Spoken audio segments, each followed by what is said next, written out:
बिस्मिल्लाहिर्रहमानिर्रहीम। अस्सलाम वालेकुम viewers, welcome to my channel easy food cooking secret. तो कैसे हैं आप सब? उम्मीद करती हूँ सब खैरियत से होंगे। तो आज मैं आप लोगों के साथ शेयर कर रही हूँ तारे मीरे के साग की रेसिपी। इसे जमा का साग भी कहा जाता है। बहुत ही टेस्टी और हेल्दी बनता है। तो आपने इस रेसिपी को ज़रूर ट्राई करना है और अगर चैनल पर नए हैं तो प्लीज़ चैनल को ज़रूर सब्सक्राइब कर लें। आज मैं आप लोगों के साथ बिल्कुल परफेक्ट रेसिपी शेयर कर रही हूँ कि आपका साग बिल्कुल भी कड़वा नहीं बनेगा और बहुत ही टेस्टी बनेगा और साग का कलर भी बिल्कुल ख़राब नहीं होगा, बिल्कुल हरा रहेगा। कुछ लोगों का साग पीला हो जाता है तो वो भी नहीं होगा। तो आपने रेसिपी को एंड तक देखना है। तो चलें बिना देर किए रेसिपी स्टार्ट करते हैं। बिस्मिल्लाहिर्रहमानिर्रहीम। सबसे पहले मैंने लिया है यहाँ पर तारे मीरे का साग यानी कि जमा का साग और इसे मैंने अच्छे से बारीक कट करके धो लिया है। कुछ लोग इसे बग़ैर कट किए साबुत ही उबाल लेते हैं, लेकिन हम इसे ज़रूर कट करेंगे क्योंकि इसके अंदर जो रेशे होते हैं वो साबुत ही रह जाते हैं, जो कि बिल्कुल भी अच्छे नहीं लगते। तो हमारे यहाँ साग को कट करके ही इस्तेमाल किया जाता है। इस तरह इसमें रेशे नहीं रहते और ये बहुत ही टेस्टी बनता है। और आपने इसे बहुत ही अच्छे से धोना है ताकि इसमें बिल्कुल भी मिट्टी ना रहे। तो चलें अब हम इसे बॉईल कर लेते हैं। तो यहाँ पर मैंने लिया है एक पतीला और इसमें मैंने लिया है पानी। अच्छा खासा आपने खुला पानी लेना है। जितना खुले पानी में आप इसे उबालेंगे उतनी इसमें कड़वाहट नहीं बचेगी। कुछ लोग बहुत ही कम पानी में इसे उबालते हैं तो उससे क्या होता है कि ये कड़वा रह जाता है। तो जितने खुले पानी में आप इसे उबालेंगे बग़ैर ढके तो ये बिल्कुल भी कड़वा नहीं बनेगा। तो आपने इस टिप को ज़रूर फॉलो करना है। तो पानी अच्छे से हमारा गर्म हो चुका था।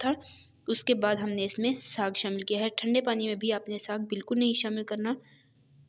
तो ये देखिए सारे का सारा हमने इसमें साग शामिल कर देना है और इसे अच्छे से एक बार मिक्स कर लेना है और हाई फ्लेम पर आपने इसे उबालना है बग़ैर ढके। और आपने फ्लेम बिल्कुल भी लो नहीं करनी, हाई फ्लेम पर ही आपने इसे उबालना है।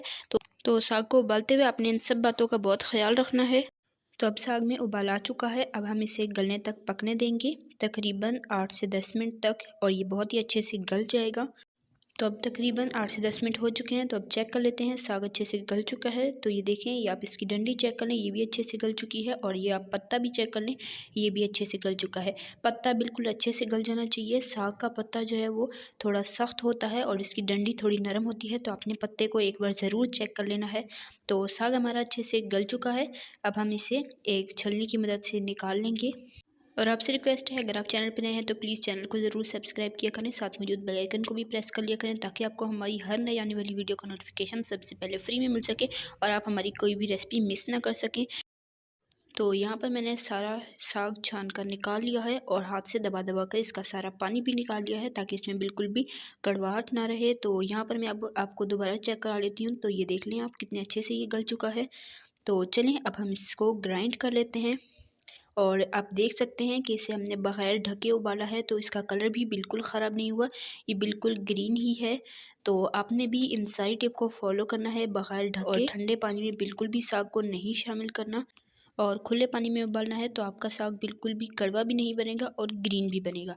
तो चलें अब हम इसे ग्राइंड कर लेते हैं। तो यहाँ पर मैंने एक ग्राइंडर जग ले लिया है और इसमें हम साग शामिल करेंगे और साथ सादा पानी थोड़ा सा शामिल करके इसे अच्छे से ग्राइंड कर लेंगे। तो ये देखें हमारा सारा साग अच्छे से ग्राइंड हो चुका है। बहुत ही अच्छे से आपने इसे ग्राइंड करना है, इसमें बिल्कुल भी साबुत पत्ता ना रहे। तो ये देखिए सारे का सारा साग मैंने अच्छे से ग्राइंड कर लिया है और आप इसका कलर देख सकते हैं, माशाल्लाह से बहुत ही खूबसूरत लग रहा है। तो इस पॉइंट पर आप इसका गाढ़ापन भी चेक कर सकते हैं। हमने थोड़ा थोड़ा पानी डालकर इसे ग्राइंड किया था तो ये बिल्कुल भी पतला नहीं है। ये देख लें इस तरीके का गाढ़ा होना चाहिए है। तो इस पॉइंट पर आप इसे फ्रीज़र में सेव करके भी रख सकते हैं और जब आपका दिल चाहे तो आप तड़का बनाएं और इसे गर्मा गर्म तैयार करें और इंजॉय करें।